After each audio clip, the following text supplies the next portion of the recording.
investor trusted.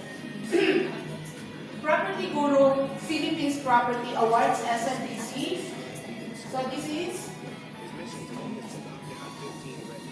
on 2021, we awarded as the 9th Property Guru Philippines Property by DOT Property Awards 2022, DOT Property Awards 2023, and DOT Awards 2024.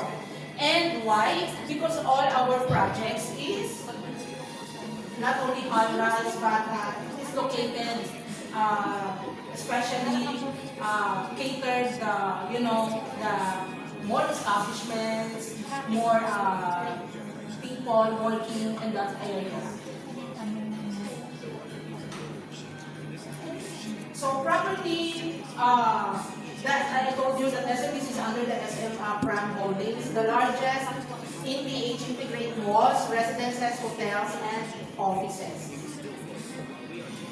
So we have the 91 projects. So this is the map of the Philippines. So we have in Luzon, in Manila, we have the green residences. In Mandaluyong, we have the Daipo and Faith. This project in Mandaluyong is well known also because of the call centers. Okay, this project has been different also from the other projects. Of course, we have the Pasay. Pasay City is near Naiya.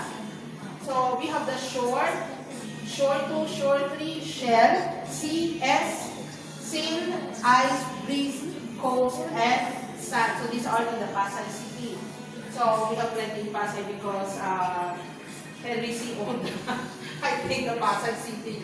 Okay, so Makati. So Makati is the business district of the Philippines. So we have the Jazz, the Air, the Lush, Red, Mint, Jade. The Mint and Jade is our pre-selling project for the moment.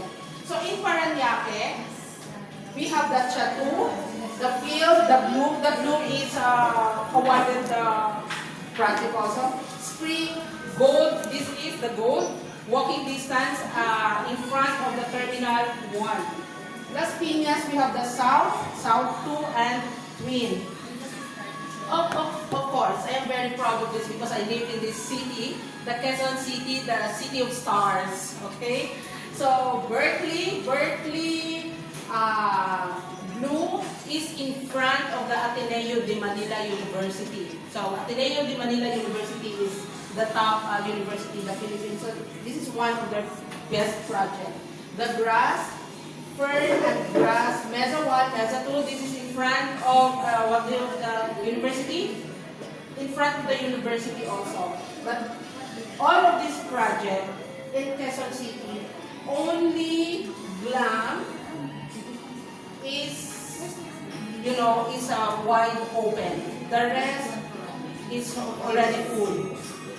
Because it's near, most of the projects are near in the university. So we call it U-Belt projects. So in Pasig, we have Gem, we have Shine. In Taguig is Grace. The Taguig is known for the BGC. Just like Japan, very high-tech, this place. Okay, so in the Visayas, where I was born, okay, so we have the projects also. We have, because SM Malls, if SM Malls where the SMBC is also there, okay? So we have plenty projects in the Visayas. And Mindanao, Davao is Lane. So we have in Cavite, we have so much projects. It's 91 projects. But we are very, what do you call this? Our team is only specialized in HRB or high-rise building. We do have also mid-rise in the Philippines. We do have house and land. But me, I most prefer high-rise building. Okay.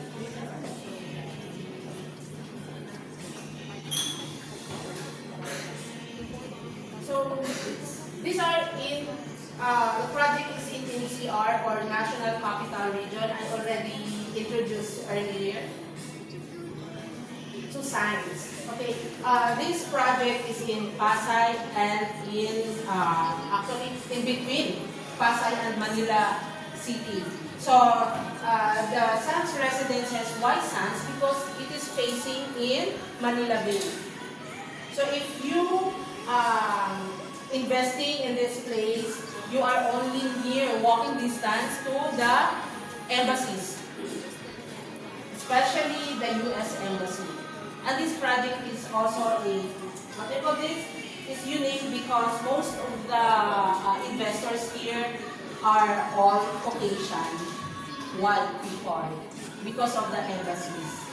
And a very good thing also near in PICC, the Philippine, what is the meaning of the PICC? Yeah, it's one of the biggest convention center, owned by and run by the government, not the NBC. So that's owned by the government. So it is located in Rojas Boulevard and near in MOA, Pasay City.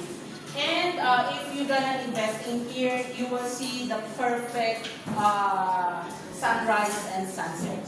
You will pay this project because of the view of the perfect sunrise and sunset. It's very, very beautiful. Okay, next. So this is that's why they call it sands, because it's a beachfront. This is the only project, the coast and the sands. This is the only project that's really facing the water. Okay, so this is the location map. See, CCP, National Museum Fine Arts Bay Walk. So near also in Bangko Sentral, BSP, Bangko Sentral ng Pilipinas, CINE, DFA, Department of Finance, everything is there. You know, the casinos also, because it's near also in Malate. So PEZA, the PAPCOR, UNESCO National Commission, World Health Organization, everything agencies, the government agencies in the Philippines. Nearby commercial center is Robinsons Manila. This is very well known, the Robinsons Manila way back early 2000, because all the foreigners are, always there, eating, malling, Mall of Asia, of course, the W Mall, Blue Bay,